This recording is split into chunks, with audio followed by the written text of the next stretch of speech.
A school bus driver is due in court this morning. 9 on your side's Allie Kramer's live now at the Hamilton County Justice Center with the latest on this investigation. Allie.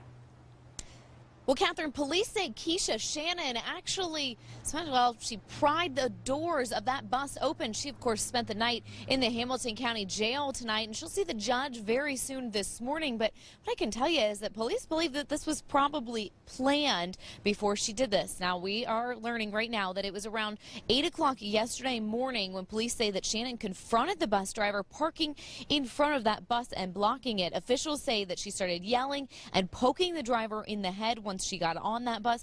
The female driver fought her back outside the bus and was taken to the hospital with minor injuries to her face.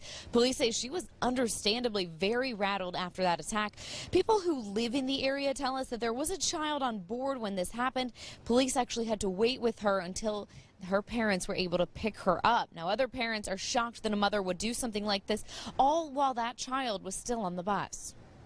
You would expect that to be another safe haven, you know, when your kids leave your house and they go to another safe haven, which is their school. So that's a little scary for me, and I know it was scary for her and the child that was actually on the bus. Oh, this all happened just off Montana Avenue in Westwood, and we talked with First Student, the company that operates that bus. They tell us this morning that they are investigating, and Shannon, she's due in court at 12:30 this morning. 12:30, I should say, this afternoon. Reporting live right now, Allie Kramer, 9 News. The much-anticipated operation to liberate Mosul from the clutches of Daesh terror group continues with good news. With 6 fronts opened from all directions, the early and rapid gains were maintained. On the eastern front, the Iraqi Army Special Forces, backed by the Kurdish Peshmerga, grinded any kind of Daesh resistance on the strategic Erbil-Mosul road. We have taken 8 towns and villages from Daesh far easier than we previously thought. We are now waiting for the orders to make another push towards Mosul, since Daesh are in total chaos at the moment. Retaking previously occupied territories was only the first phase of the operation. Clearing roads and buildings from bombs seemed to be the harder task. This morning we began clearing this road. As you can see, there are many roadside bombs left behind by Daesh. We have cleared a total of 5 kilometers all the way to the outskirts of Bartella. Now we're waiting for the orders from the Joint Command to push into Bartella and then Mosul. Along with the advances in the east, the Iraqi Army and Popular Mobilization units have also made huge strides from the south towards Mosul, retaking a number of towns including Ashura, with clashes still raging on in other areas. The pace of the operation was slower on Tuesday compared to the first day of the battle, because the Iraqi and Kurdish forces decided to consolidate the gains made on Monday and then move forward. The Iraqi forces have made considerable gains in the battle for Mosul and have torn apart Daesh's frontline defenses with ease. Terror group expected to have stronger fortifications once the fighting reaches inside the city. Ali Musawi, Press TV, Karam Lace, east of Mosul.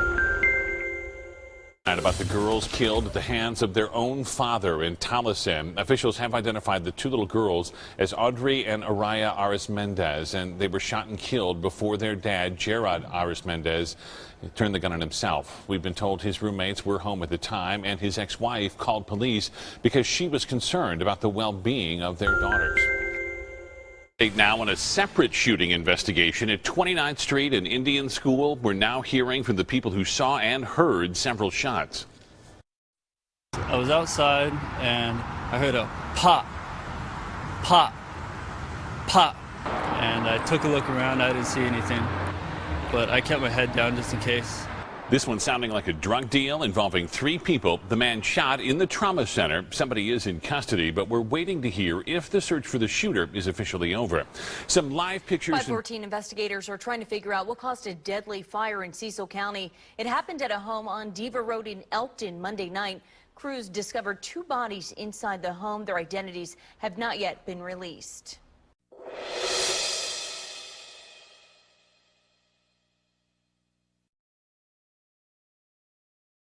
Tonight about the man suspected of killing a woman in a hit and run and his plan to evade justice. ABC Action News reporter Brenda Lise Gonzalez reporting from Lakeland, where investigators caught on to his plan. Investigators knew they were looking for a truck with damage to the front right side as well as the passenger side mirror. Damage they say eventually led them to their suspect. He left her there Tonight, so it was an accident. He should have just stopped. Betty Mata finally has the answer she's wanted. I found a way to make peace with what's happened. For weeks, she's hoped investigators would find the driver who hit and killed 74-year-old Janice Joy. The driver drove away but left behind a piece of a mirror near the accident on Duff Road. A tip would eventually lead deputies to Jarvis Kendrick, whose truck hadn't been seen in days. But investigators say it's what Jarvis did days after the accident that led to his arrest. He reported crashing into a sign off I-4, reporting damage, including to his passenger side mirror. Jarvis, you could have stayed at the scene and helped that lady and called for help, and ostensibly she's in the roadway.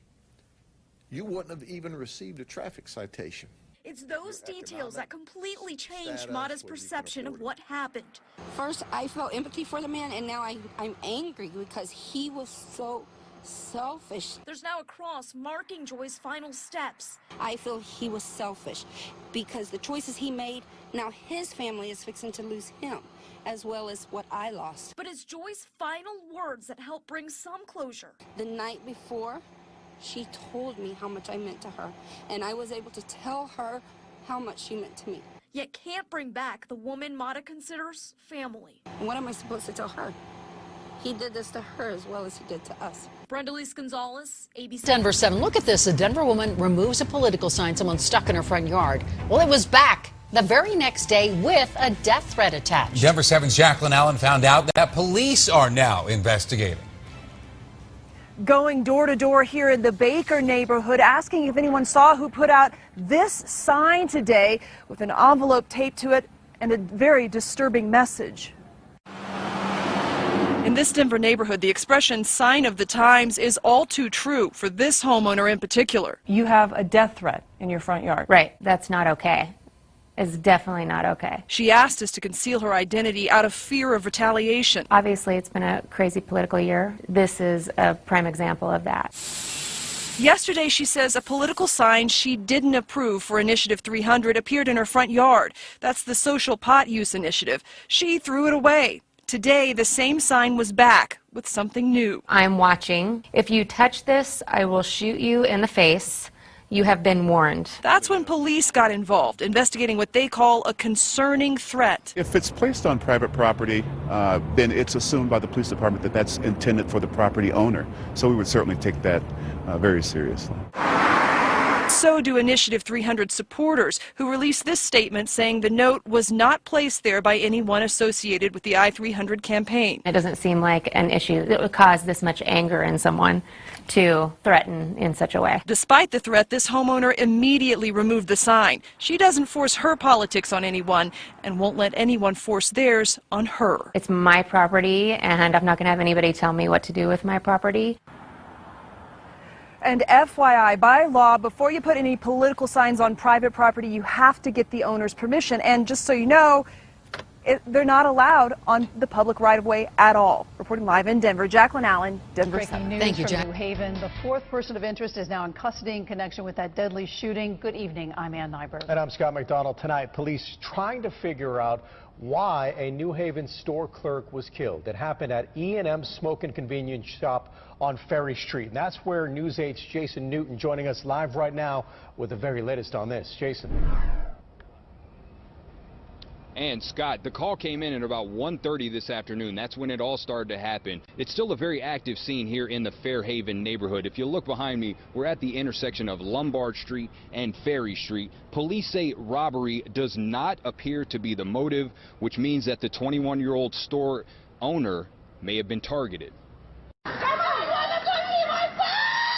The hysterical screams of an inconsolable mother, just getting word that her son was the victim in a broad daylight New Haven shooting. The victim was 21-year-old Muhannad Jawad, a store clerk whose family apparently owns the E&M Smoke Shop on Ferry Street in New Haven's Fairhaven neighborhood. Police say 4 persons of interest took off from the scene after the shooting. News 8 shot this footage of what police say is a stolen Honda CR-V crashed into a home on Quinnipiac Avenue. One by one, 3 of the 4 persons of interest were handcuffed and walked up to nearby police cruisers. Our cameras show that it was at least 2 men and 1 woman. Neighbors say Jawad lived nearby and his family was well known. I just could see the fire in her eyes, the shaking. I'm feeling her pain. Everybody's feeling her pain that's out here right now that you saw. But for something like this to happen here in the streets, it's not worth it. You turn your back and people are going to stab you in the back. That's what just happened. That the murder took place inside the E&M Smoke Shop, which is that middle convenience store there in that building. Now, that stolen Honda CR-V, police say that was reported stolen out of West Hartford. Once again, all 4 of those persons of interest are in police custody, but they have not released any IDs associated with those people. That's the very latest live in New Haven tonight. Jason Newton. A violent night in the city of Springfield. 1 man was stabbed, another shot in 2 different sections of the city. 22 News reporter Rachel Fazio is live in Springfield with new information for us. A stabbing and a shooting tonight. Springfield police have confirmed a man was shot on Newland Street around 8 o'clock tonight. We just spoke with Springfield Police Lieutenant Mark Rowland. He told 22 News the man was shot 4 times. He was rushed to the hospital and is in critical condition. 22 News was there shortly after the shooting. Police tape was put up and a section of Newland Street was shut down. It has since reopened. Lieutenant Rowland told 22 News there are no suspects tonight. At this time. The biggest battle yet against ISIS is underway with the help of U.S. warplanes and American Special Forces. The target is Iraq's 2nd largest city, Mosul. Kurdish forces and Iraqi troops are surrounding Mosul to force its liberation after 2 years of occupation. Hundreds of thousands of civilians are in the crossfire. War correspondent Holly Williams was outside Mosul today when the first shots were fired. Over the last few days, we've seen video emerging from inside Mosul of what appear to be U.S. coalition airstrikes. U.S. coalition airstrikes inside the city.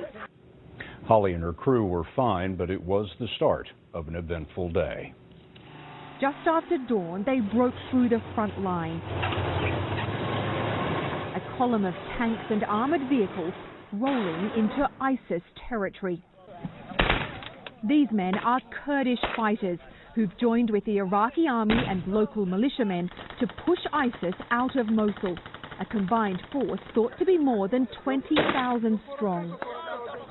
These Kurdish fighters are trying to move in that direction and retake the main road to Mosul. But ISIS has lit fires in villages there and there to try to shield themselves from airstrikes. It didn't work. U.S. coalition strikes pounded ISIS today, and the extremists lost more territory and more fighters. But the battle so far is only on the outskirts of Mosul, a handful of farming villages long emptied of civilians, now an apocalyptic landscape. ISIS fought back with suicide bombers.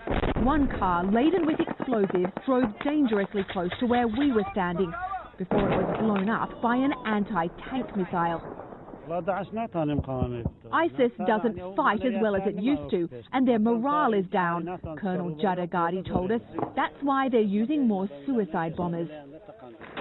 But a desperate enemy is a dangerous one, and the battle for Mosul is just beginning.